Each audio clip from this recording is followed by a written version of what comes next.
മുസ്ലിം league വർഷങ്ങൾക്ക് ശേഷം ഒരു വനിതാ സ്ഥാനാർത്ഥിയെ നിർത്തിയിരിക്കുന്നു.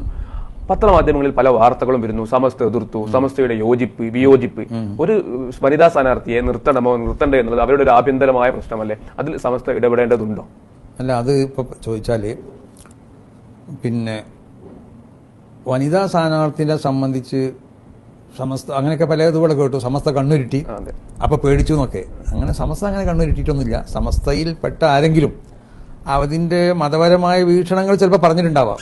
അതോടുകൂടി തന്നെ മുസ്ലിം ലീഗ് എന്നുള്ളത് ഒരു സെക്യുലർ സ്വഭാവമുള്ള ഒരു രാഷ്ട്രീയ പാർട്ടിയാണ്. ഒരു മതത്തിൻ്റെ പേരിൽ സംഘടിപ്പിക്കപ്പെട്ട പാർട്ടിയല്ല. മതത്തിൻ്റെ മുസ്ലിം എന്നുള്ള പേരുണ്ടെങ്കിലും മുസ്ലിങ്ങളെ മാത്രം അവകാശങ്ങൾ നേടിയെടുക്കുന്ന പാർട്ടിയല്ല. മുസ്ലിങ്ങൾ ഇവിടുത്തെ ന്യൂനപക്ഷങ്ങളിലൊക്കെ അവകാശങ്ങൾ പ്രത്യേകം നേടിയെടുക്കുക.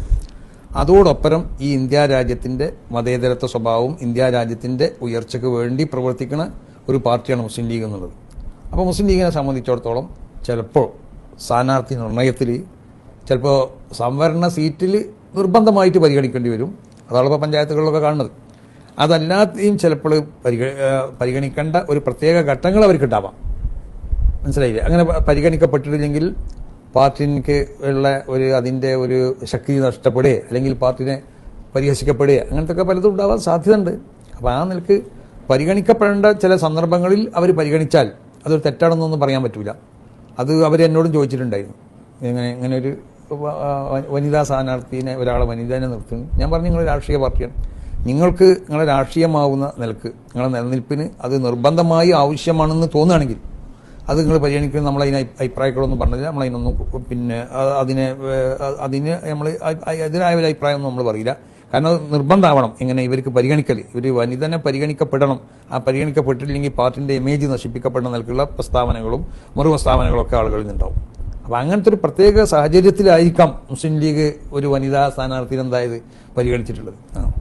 ഇതുമായി ബന്ധപ്പെട്ട് സമസ്തയുടെ പോഷക സംഘടനകളെ പലരും ചില അഭിപ്രായങ്ങളൊക്കെ പറയും. അതൊരു സമസ്തയുടെ അഭിപ്രായമായി പരിഗണിക്കേണ്ടതുണ്ടോ? അതൊരിക്കലില്ല. സമസ്ത കേരള ജമീയത്ത് പലപ്പോഴും ഞാൻ പറഞ്ഞതല്ലോ, സമസ്ത കേരള ജമീയത്തുൽമയുടെ നിലപാടുകളും അതിൻ്റെ ഔദ്യോഗിക പിന്നെ സ്വഭാവങ്ങളൊക്കെ പറയേണ്ടത് അത് സമസ്ത കേരള ജമീയത്തുൽമയുടെ പ്രസിഡന്റ് എന്നുള്ള നിലക്ക് ഞാനോ അല്ലെങ്കിൽ ഇതിൻ്റെ സെക്രട്ടറി എന്നുള്ള നിലക്ക് പ്രൊഫസർ കെ ആലിക്കുട്ടി മുസ്ലിയാരോ അല്ലെങ്കിൽ സമസ്ത കേരള ജമീയത്തുൽമയുടെ മുഷാവറ അംഗങ്ങൾ കൂടിയിരിക്കണം.